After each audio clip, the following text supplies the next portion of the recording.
বিসমিল্লাহির রহমানির রহিম। প্রিয় এলাকাবাসী, ওই দেখা যায় তাল গাছ, ওই আমাদের গাছ, ওইখানে তো বাস করে কানা বগিরেছা। আমরা বলে দিতে চাই, ও বগি, তুই খাস কি? পান্তা ভাত চাস কি?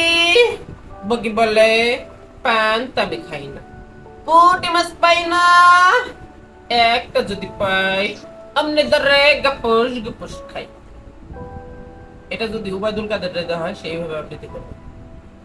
ওই দেখা যায় তাল গাছ, ওই আমাদের গাছ, ওইখানেতে বাস করে কানা বগির ছাপ। কানা বগিকে আমরা আর পুঁটি মাছ খেতেই দিব না।